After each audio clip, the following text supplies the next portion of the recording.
What is up, everybody? It's Dr. Vibe here, host and producer of the award-winning Dr. Vibe Show, the home of Epic Conversations, and I'm the host of Epic Conversations, 2020 Best Podcast News Award winner, 2018 Innovation Award winner given out by the Canadian Ethnic Media Association.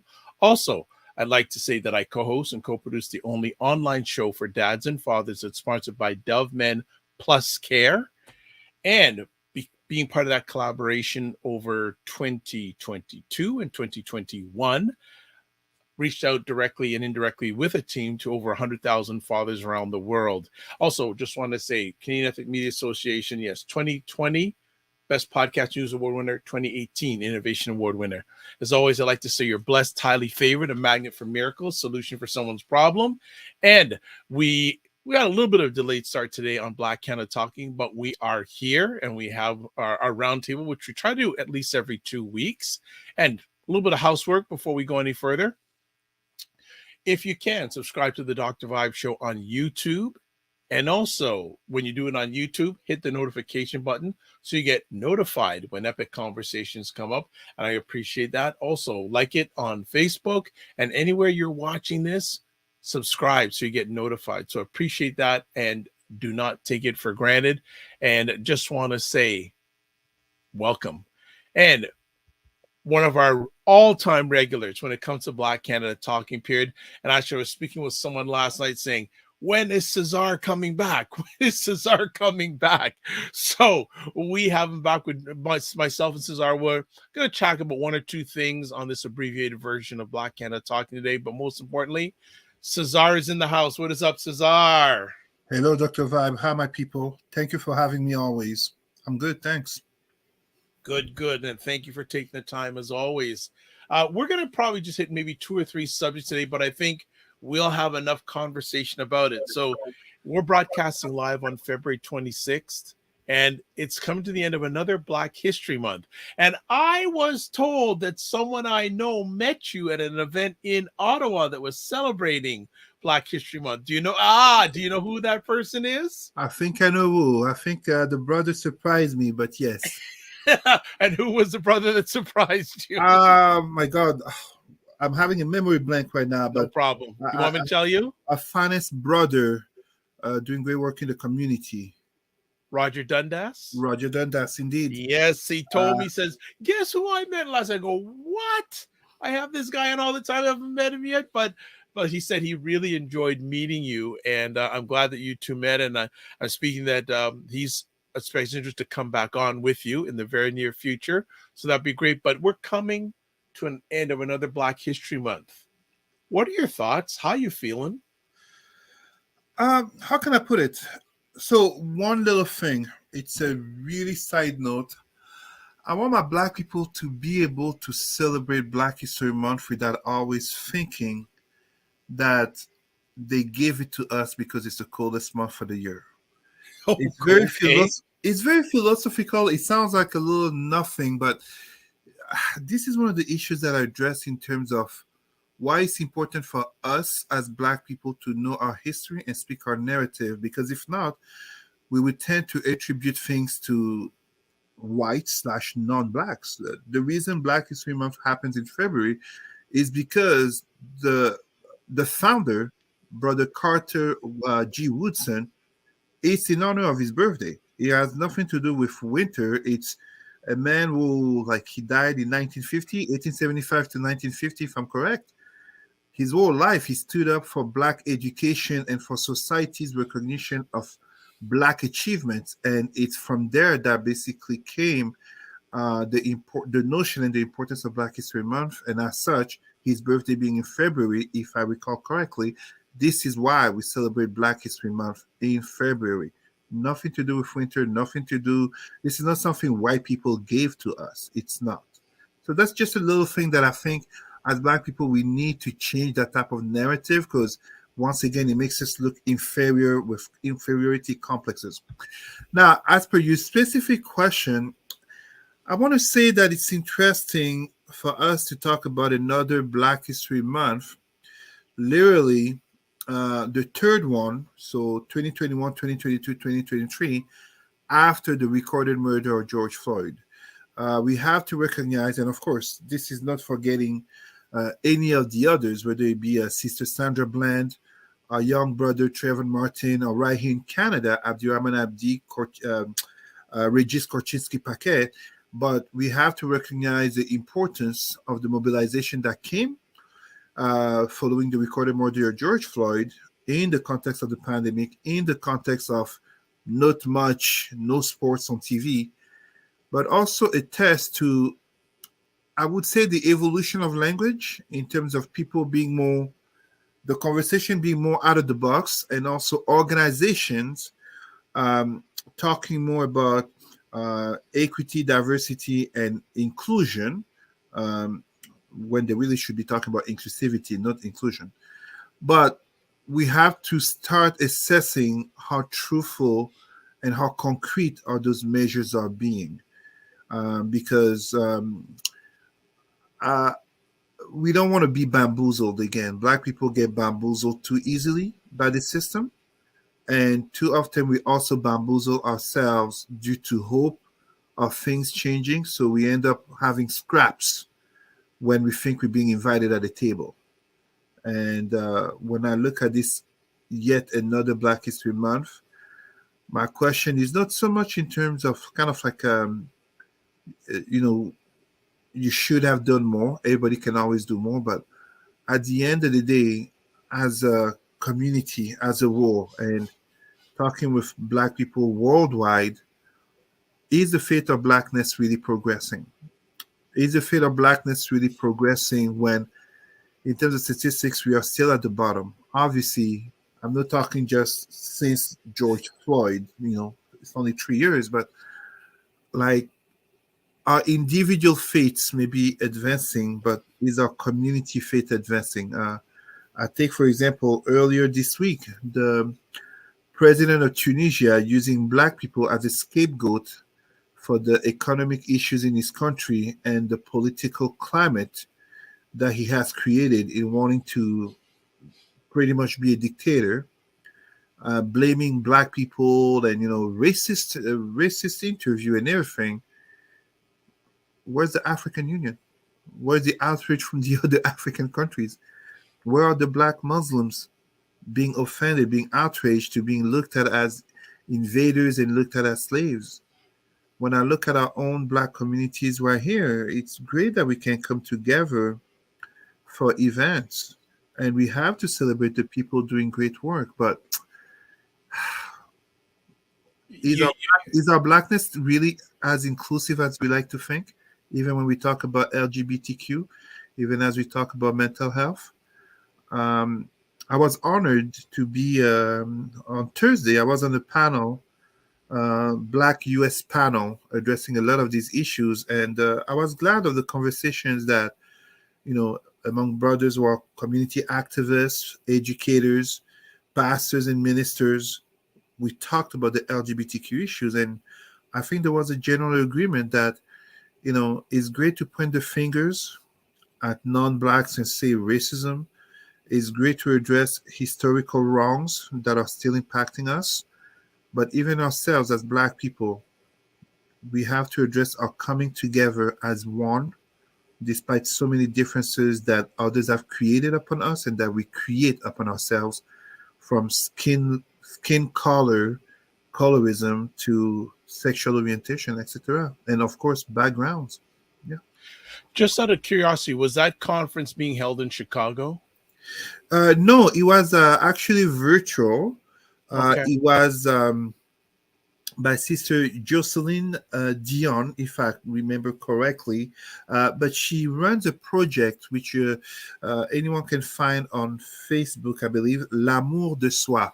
L'amour de soi, which is L apostrophe AMOUR space DE space SOI. L'amour de soi, which is French for love of oneself. Okay. Great conversation that we had. I think it's a sister that Brother Vibe you could like to have on the show to have a conversation I'd with her. be more than happy to do that. Yeah. One of the things, and on the show I do on Monday and Friday mornings at 9 a.m. with Ryan Knight, who's the executive director of the Afro Canadian Business Network. He does this thing called Gala Watch, Hmm. where you see all these galas, Yeah. especially in Black History Month. Hmm. Is that, I don't know. I'll just be just a little personal. I'm getting tired of the galas, especially Hmm. during Black History Month. You know, uh, we as a people, and nothing bad about this, we love to celebrate. We love the show, especially during Black History Month. But I listened to one of the things you said a few moments ago. Are we really getting ahead? Hmm. Again, so it's two things where one could think I'm being contradictory, but I really am not. And because I see further than, of course, this year that we're talking, I'm looking decades down the road and possibly even centuries down the road. And I'm very serious here because this is actually a warning from history. We have to be very careful because, on one side, yes, we have to celebrate our people who are doing outstanding work, etc., etc. But at the same time, it becomes problematic in the sense that the nature of integration eventually creates not only different types of people within the community, but it really creates two types of people: those who are above and those who are below. And what ends up happening is that, as great as galas are, unfortunately, it tends to reproduce two fundamental elements. The first one, which I addressed in terms of calling out entertainment as the number one cancer of the Black psyche. We are seen celebrating, we are seen dancing, we are seen having a good time. But what's the state of our community? We cannot justify being a community, a race on the four corners of the world that complains so much about racism, rightfully, historically, socioeconomically, politically, etc. Absolutely, rightfully, and yet be also the same community that is seen so often celebrating. It's a contradiction. At the same time, the fact that we do have such things under integration basically means that some of us have well adapted to the system. And this is part of the reason why being rewarded. There, there's not likely to be a public gala of a brother who has a speech like Khalil Muhammad, who basically was saying things such as, white people are the devil. You're not likely to see that. I obviously don't think white people are the devil. The devil. You know my views on religion. That doesn't exist. But what I'm trying to say is that part of the success to integration is that it will create those who are better fitted in the model, in the dominant society, while the vast majority stay at the bottom. It's great to have the galas, but it's terrible when the vast majority of us are still in such negative statistics that it's not even about them winning a prize at the gala. It's about the vast majority of our people not even being able to afford the ticket to come to the gala. That is a problem. And when I say that is a problem, I am never scared to go there, but I say it very honestly, based on my studies, this was exactly the reality of the Jewish community in the 19th century in France, Germany, England, all the way to the mid 20th century, when you have a very well integrated elite and a vast majority being marginalized, discriminated, poor, etc., that just couldn't even pay a ticket to be at the event where the small minority were being celebrated. So that becomes problematic. We don't have to repeat that because uh, European Jews can, if you don't say you're Jewish, people will just assume you're white. Us as Black people, our skin color makes it that you can be Jay-Z, you can be a billionaire like Jay-Z, or you can be a president like Obama. You will still be looked at first and foremost like Tyrone, Jamal, like Quentisha from the hood, because first and foremost, what he's saying is that you're Black.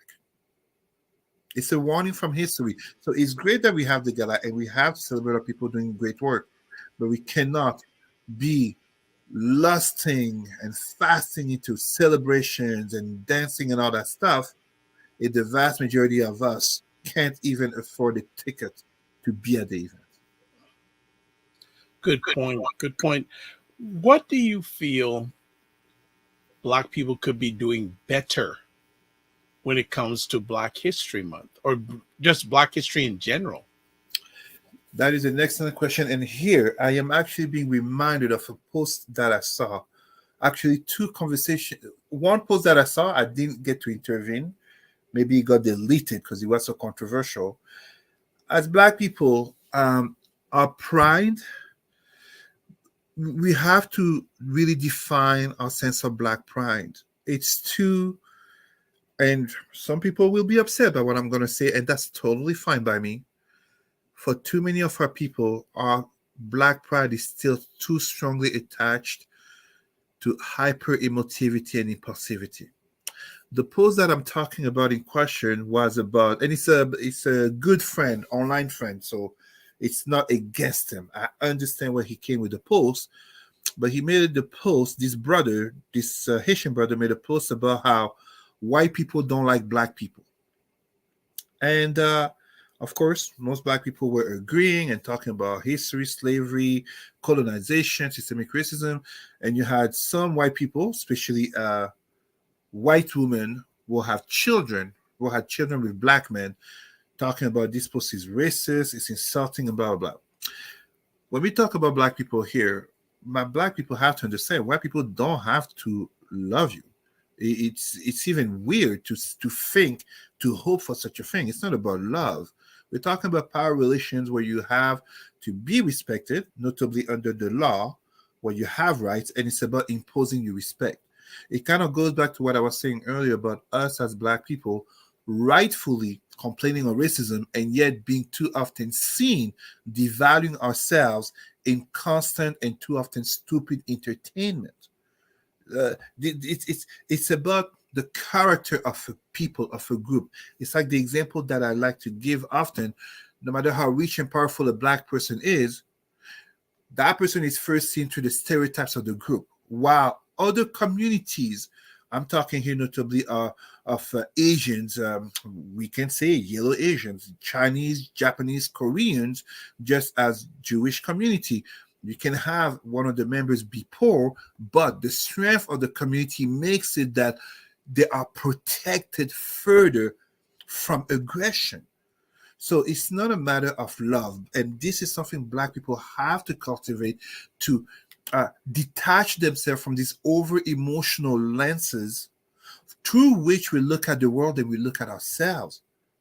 And this is literally where, as I speak of the first cancer of the Black psyche being entertainment, the second one being consumerism, this is where I speak of the third and the worst one being religion, because it is Christianity and Islam that basically makes us, and this is actually proven, this was done purposefully, that through Christianity and Islam to pacify Blacks, to make them dull, to make them more subservient. And as such, we tend to fail looking at what happens to us through power relations, but too much through a moral lens, kind of as I believe it was the German philosopher Nietzsche who was addressing this. The moral lens is the argument of the weak. Like, the person in power can absolutely agree that what they're doing is wrong, but that doesn't mean they're going to stop doing it because it's wrong. They do it because they can. So for those who are oppressed, you have to fight to stand up. You have to take the means.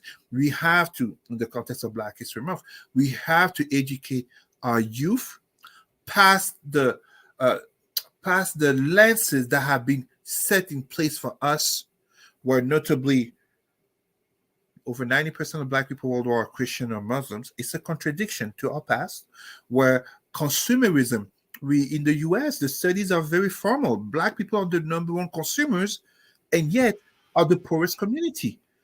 Entertainment, Black people rightfully complain about racism, but are overvalued in entertainment. So these type of contradictions that ultimately do not serve our cause. We have to teach our young and adult people how to think critically, not just to spew emotions, not just to jump at the offense, but to think critically. When we fail at all of these things, and so many more.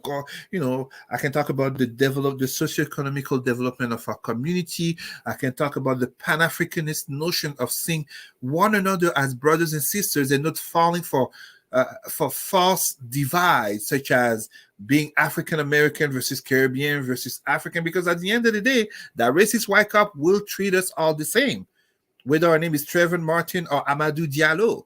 You see? So when we see all of this, the biggest danger does not become the white racist man. And by white, I'm talking European white, Arab white, Aryan white from India. No, the biggest danger becomes what has happened to our brother Tyree Nichols in Memphis is the internalized hatred that some of us cultivate and execute upon others.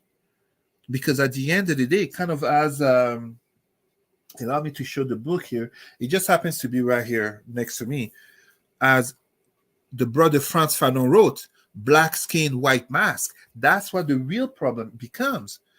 Through integration, too many of us wear masks, but also to survive and to maintain and to keep a certain status, they wear masks. The reason they wear masks, because the community is weak. Individuals can be strong, individuals can be celebrated, but the community becomes weak. Look at how too many of our people, as they climb up, too often the speech changes, too often the behaviors changes. I agree with you. Like one of the things I say, a gentleman who I follow online, he has a T-shirt. Entertainers are not leaders. And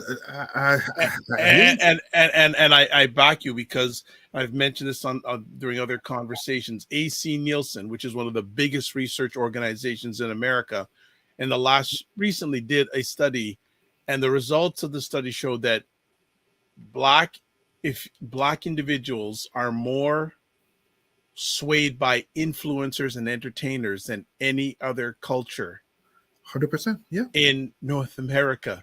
So this thing about the love of entertainment or influencers is not suiting us well in a lot of ways, and we've got to let go of that in a historical perspective when it comes to Black history. And another thing too about Black history,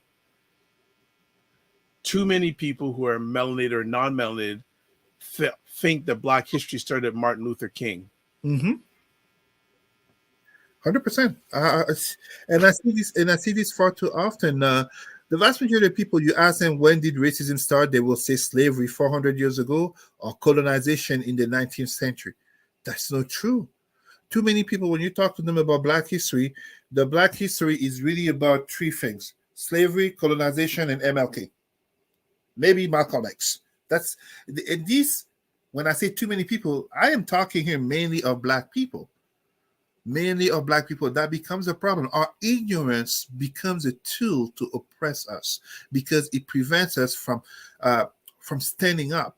Uh, the the intellectual brother Nellie Fuller said something in terms of, if you don't know all the facets of white supremacy, you keep victim. It's not just that you are a victim, you become accomplice to your victimization. Just as Sheikh Anta Diop, the father of Kemetism, so basically were proved that Kemet, ancient pharaonic Black Egypt, ancient pharaonic Egypt was a Black civilization. He talked about arm yourselves with knowledge. At equal knowledge, one will not dominate you because you will have the arguments to answer. This is too often what lacks to our Black people. Either they don't have the arguments, or they end up having a false Black revisionist view of it.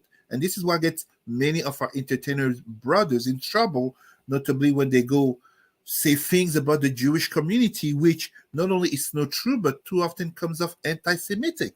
And that is also not correct. In the nature of power relations, you can speak about everything, but you have to know what you're talking about. And if I can give a very good example in terms of what you're saying, it is not about the fact that we shouldn't have entertainers in the black community. Obviously not. That's not what the topic is.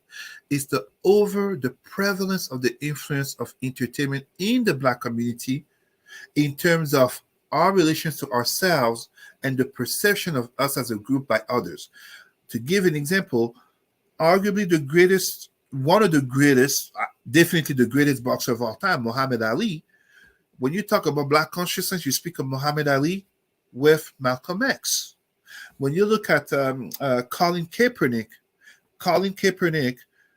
putting his knee down goes along with Colin Kaepernick investing in black organization and black activism. So the influencers and so many of the artists that we have were notably are toxic.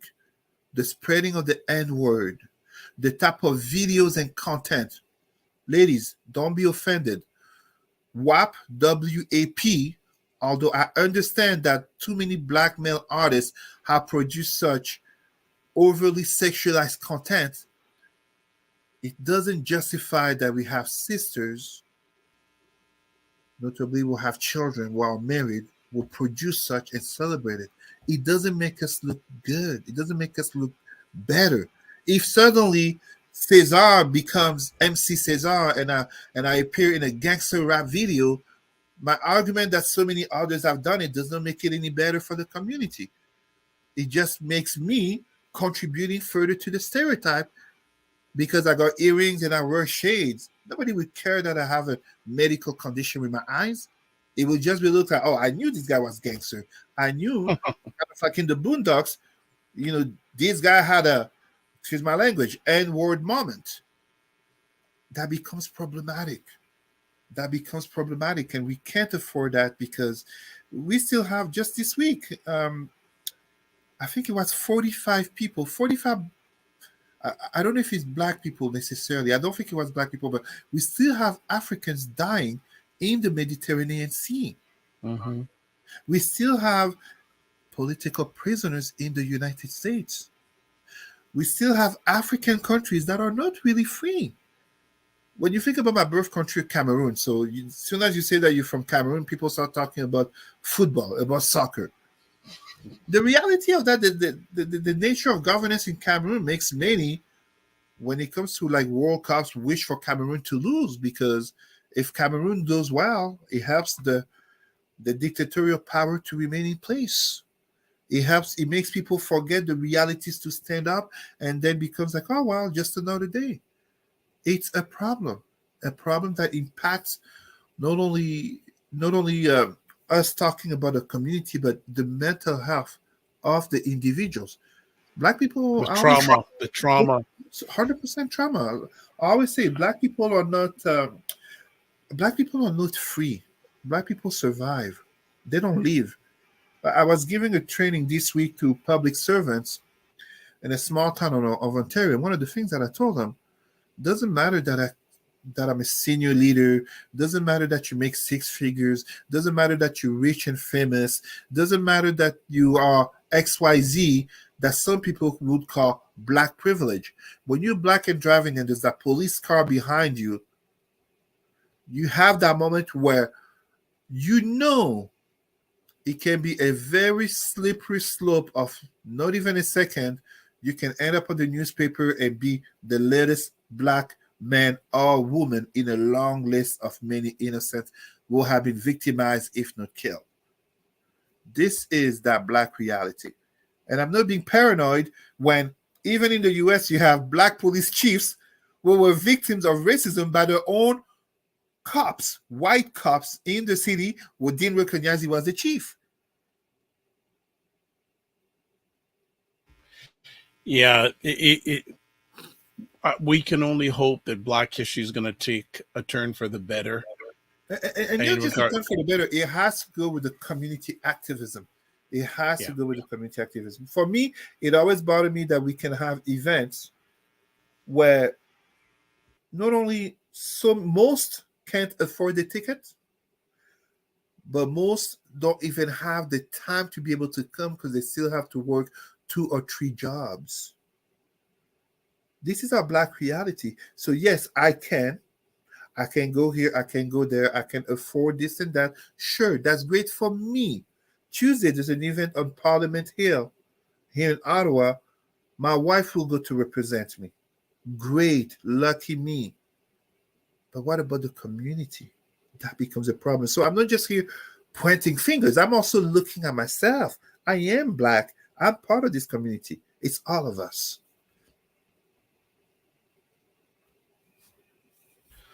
Fully agree. Well, let's get to another conversation topic. And Cesar and I were just chatting, and I know we're only going to scratch the surface on it, but I think it goes hand in hand with Black History Month, the state of the Black family. It's where do you want to start on this one, Cesar? As we're just scratching the surface, I just go back to that panel, the US panel I was on, and I will just bring a few things from that. First of all, it was great to be there with so many brothers from the United States. And when we talk about the state of the Black family, the first thing I would have to mention is that we have to be careful of the stereotypes that we notably project through statistics, such as the famous 72 or 75% of Black mothers being single mom, etc., etc. Absolutely, there is truth in that, in the sense that there is a high prevalence of single motherhood in the Black family. Absolutely. But you look across across races and communities, there's a high divorce rate. No matter how, it's not as bad for others. However, Black men are more present than the statistics speak of. It may not be that they're present as a husband, but they're more present in the children's lives as much and sometimes more than non-Black men in terms of activities such as changing diapers, etc., for the children. When we talk about the Black family, we also have to address the dangers that come from so many brothers who paint themselves as basically MRAs, men rights activists, but actually propagate misogynoir, Black misogyny. Yes, this is something that some brothers will think that they will give me flack for, but absolutely not. There's a lens to look and to address issues objectively, looking at both genders versus switching the victimization narrative from the Black female to now the Black male. And this type of conversation is also to understand that not every sister is a gold digger or wannabe gold digger because of some, I don't know the names of this show, something Love and Hip Hop in Miami or something about Miami. I don't watch these things. I don't know these things. Uh, so not every sister is a potential gold digger, and definitely not every brother is a passport brother, even if he has a passport. This new thing about, but it's not new. People with money have an option to go find a mate uh, elsewhere, but that's not the case for every Black woman. That's not the case for every Black man. We have to be able to come together in addressing our issues, because ultimately, when we fail, it's our children who pay the consequences of it. Um, Working in child welfare, we know very well the critical stage that's called early life, whether some people call it 0 to 6 or 0 to 8. In the Black community, we have to be honest, it's really 0 to 18 or even 0 to 21 in terms of how the environment in which you are born in terms of family, but also where you are born in, the circumstances, who's around you as a community, as a village, will shape you greatly and indicate a higher or lower likeliness of running in trouble with the law, running in socioeconomical trouble, network, uh, and so many issues that will impact your quality of life. This is what's notably called social determinants of life. We have to be able to address these issues and come together as a community, uh, but make better choices. Make better choices. We can't complain on racism and keep propagating stereotypes, whether we're talking about the deadbeat Black father or Black mother or young brothers with their pants down or sisters. taking any moment of social media to show the behind. But at the same time, when I'm talking about this, we have to be able to address the fact that coming together as a black family is to have that conversation on mental health, is to have that conversation regarding economics, is to have that conversation about our heritage, our heritage, which is not Wakanda Forever. That's a great movie, it's fiction, but that's not our heritage. Our heritage, which is concrete, which is factual, which was great, I have to say it, without Jesus and without Allah, because they destroyed our heritage. So we have to be able to have all this conversation and be able to look at one another and respect our differences. And our differences can include a brother or a sister having a non black partner, and yet the family is still black, because that's still how the society will look at them. That's my Pan Africanism. Our differences can be a brother or sister being part of the cause, and yet they're homosexual or lesbian.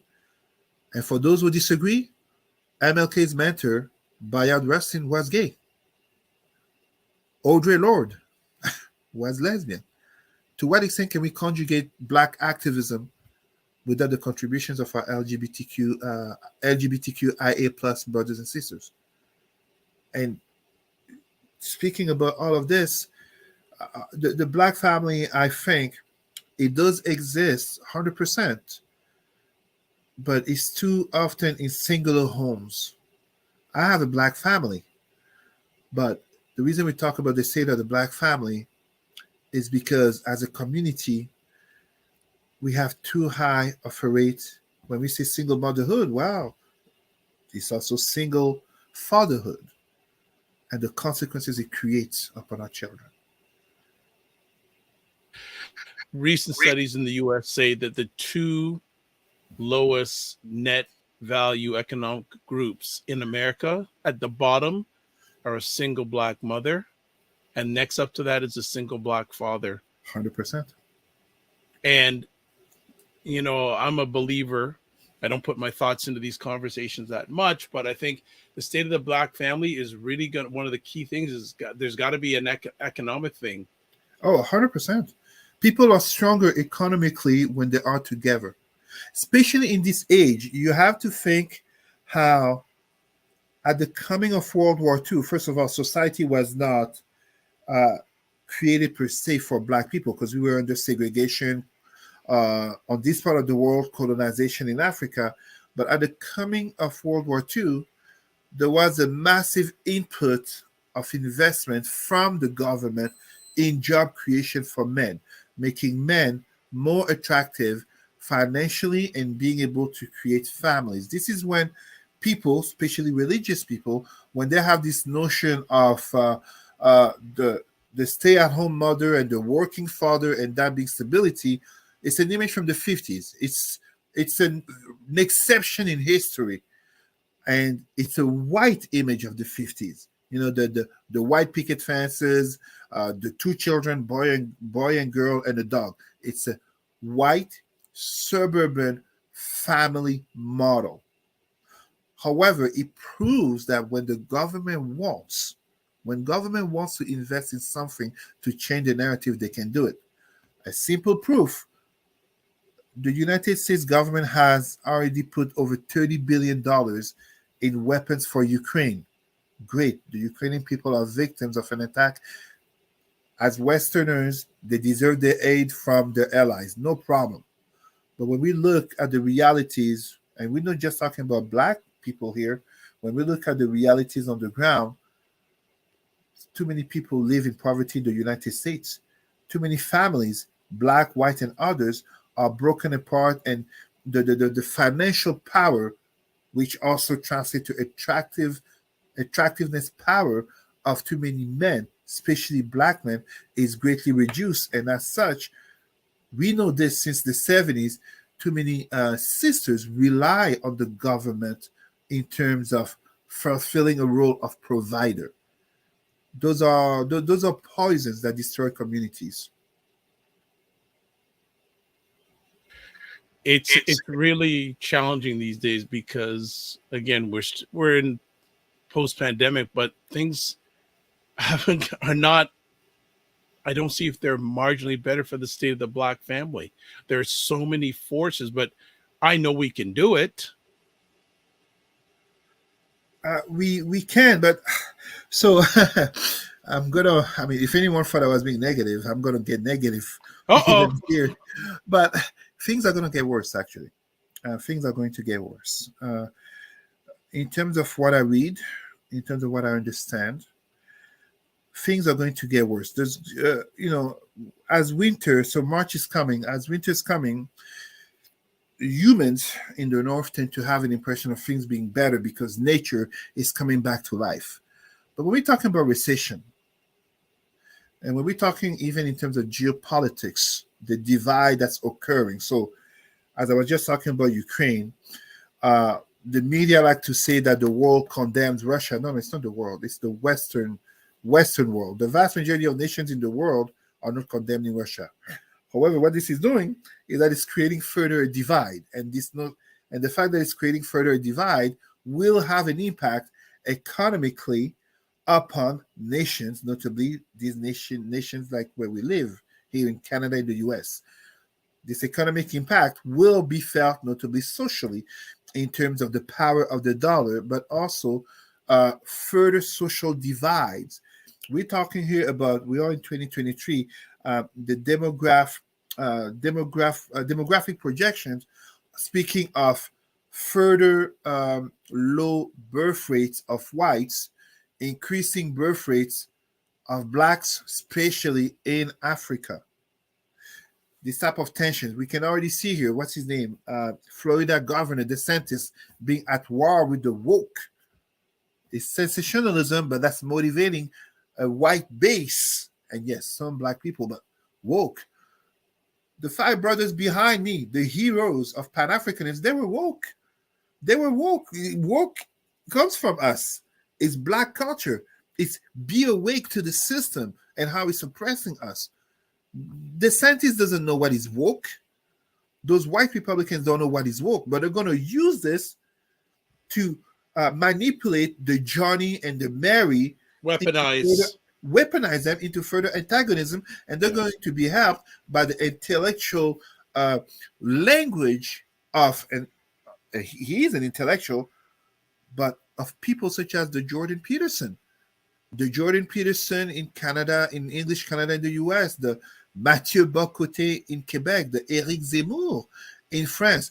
They're going to weaponize this further and further divide the society. So us as a community, we're talking about the state of black family, and we were talking about Black History Month. Us as a community, the way we are weak, we're just going to get weaker. Individuals can get stronger, but it's kind of like the logic of the five fingers versus the fist. No matter how strong any finger is, it is never as strong as all five fingers together. And this is basically why we have the fist up. By the way, Dr. Vibe, you'd like to hear this. My 21-month-old daughter, she knows. I say black power, she's ready. She's 21 months old. I would expect nothing but in that household, Absolutely. my brother. Absolutely. She's conscious, So no, we have to understand things will get worse. This has been projected. The America versus China conflict is taking on a whole other level. Like we're talking Russia, Ukraine, while there's China, Taiwan that's coming. This will impact strongly on economy, but also on culture. Because don't get it wrong, my black people. If you get white supremacy attacking Jewish people through anti-Semitism, Chinese people in terms of anti-Asian hate, black people, you're never far off. You're always there. You're always there. You're always easy to pick. As black people, we can't hide our blackness. So true, so true. So your lens right now says it's gonna get worse for the black family before it gets better. It will get worse. It will get worse for everyone. Number one, obviously, it will get better for those at the very top of the pyramid. The 1%ers. Not just the 1%er. I will tell you very honestly. It's how can I put it? in terms of the social classes, if you can be middle class, yes, you can fall down, but it's easier to climb up. But the higher you are, the easier it is to get higher. I mean, what's his name? Elon Musk or Mark Zuckerberg can lose billions of dollars and it Yes. makes the news and everything you want to call it. They're still billionaires. Most millionaires don't suddenly find themselves working at McDonald's. Hmm. But if you are in your 30s and 40s working at McDonald's, working in the factory, the $15 to $20 an hour, maybe even 25 in your 30s and 40s, it's hard and really harder to climb up and sometimes to stay there. It's easier to fall because of the way the system is set up. So, yes, it will get harder for everyone, but because we are already at the bottom in terms of so many statistics, it will impact us even more. Cesar, this is you work in this space in regards to Black families. What are you seeing with Black families as we speak today? I want to say positively more consciousness, and this is great. We have, contrary to what some Black people like to think, I see this, I hear it, I get the messages I hear from other communities, etc. We have more and more Black people waking up to Black history, waking up to rejecting organized religion, and awakening to the Black spirituality. We have more Black people understanding that it's by coming together that we can thrive. So uh, we have, and this is something good that I've noticed, more Black single mothers who are uh, standing up against the bashing of Black men. I really like that. And um, I mean, the brother Kevin Samuel died, and personally, I was not agreeing to his narrative. But also, I see more brothers also speaking in terms of being careful to paint the Black community, the Black gender, the so-called Black gender war that is seen on social media as so divided. So this is what me gives me hope. This is where I stand on in terms of yes, we can. And we have been through worse. We have been through worse, aka slavery, colonization, segregation, and apartheid.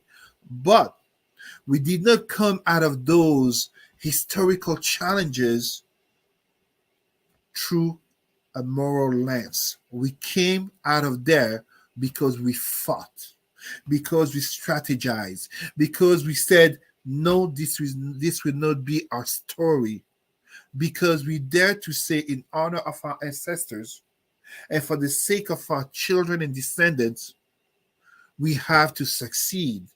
So, as we live in the age of integration, which is also the age of systemic racism, the Black family is the base from which we can only succeed. As I look behind me to Brother Malcolm X, he said something, a quote from him that I absolutely love, that I will spread in Black communities on the four corners of the world. The Black men and the Black women, he said the Black men, I'm adding the Black women. The Black men and the Black women are not respected because Africa is not respected. But Africa is not respected because the Black men and the Black women are not respected. Us as individuals, us as families, us as a communities directly reflect upon the treatment of our communities, of our nations, and by extension, of our heritage, of our victimization. That's what it is. But you still have hope. I am not a believer. I am not some type of positivist person. I am 100% a realist. I am a man of action, and I am always a person of hope. We, as Black people, are survivor. Each and every Black person living a life today on this planet, and even though many of them like to deny that they're Black, I'm including our Dravidian brothers and sisters of India. Each and every Black person from Australia, indigenous Aborigines, to the United States, Each and every black person in the world is a survivor. Slavery, colonization, whether we're talking about 400 years ago or as in the case of our Dravidian brothers, 4,000 years ago. Each and every black person is a survivor. Someone survived for us to be alive today. And as such, we should always have hope. But hope by itself means nothing. Praying to white gods is absolutely useless. And I don't mean to insult anyone's faith, but show me all the white people who are praying to black gods. None. We have to take actions. We have to come together, no matter the differences. I will always work with people of good faith, whatever the skin color, just as I will always work with black people, no matter their claimed religions, as long as they're coming to elevate the group. Because this is what we're talking about. So as we close on our conversation today, what's one thing you'd like to say to the black family today? Have conversations. Have conversations. Read a book together. Turn off the social media. That basketball game is not that important than that father and son conversation. That Miami show, drama show with black women with the BBL, Brazilian butt lift, and the plastic this, plastic that. Sisters, turn it off. Have a conversation with your daughter. Cook together. Play together. Read a story together. Say I love you. We like too much to put on that tough facade and call it tough love. No. My daughter hears every day, many times, me and her mother telling her, I love you, je t'aime, n'attendi wa ti amo. Italian, French, English, and Douala. She hears it every day. Say I love you. I like that. It's a beautiful way to end off today's conversations. This is our beautiful way. Because, as I say also too, the greatest area or greatest place of wealth with blacks is the black family. 100%. Cesar, if you want to touch base with you, how can they do that? Reach me on Facebook, Cesar Remy, Rimy. You will find me there. There was a photo of our Lord and Savior, the Messiah, Mark Zuckerberg. I put a message there for him, as notably he's expecting a child. Hopefully he will read my message and keep me out of Facebook jail for 12 months.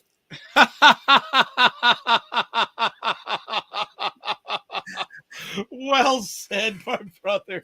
Well said. Well, as one of the things that Cesar just said a few moments ago about cooking, well, he's gone to do some cooking for his family. I got rice and fish to go cook. There you go. So he's not only just talking the talk, he's walking the walk. So Cesar, as always, thank you so much for all you do. Appreciate you, love you, and keep the faith. Remember to give yourself grace and don't just manage your time, manage your energy. Thank you, brother. Enjoy the dinner. Thank you.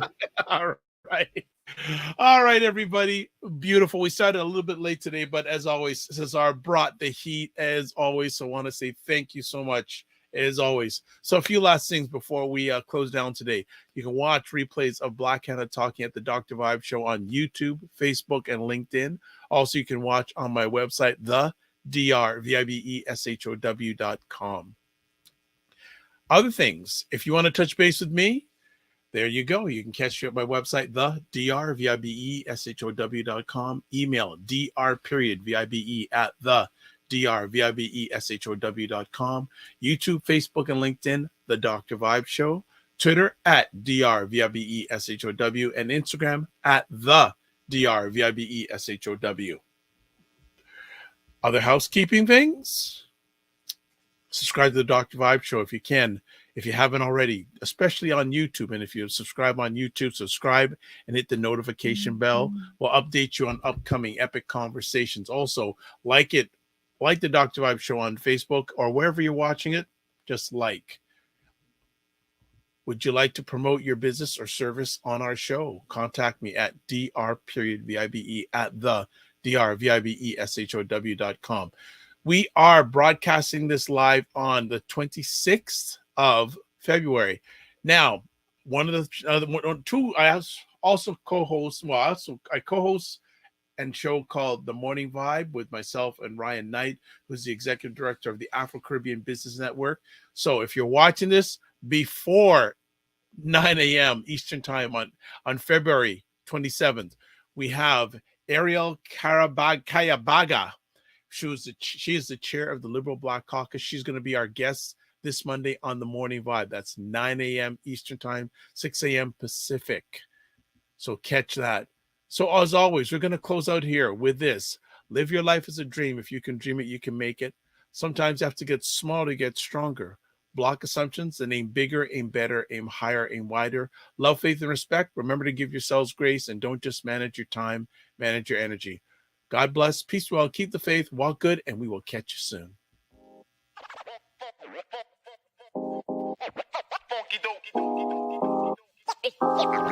Yeah. Listen.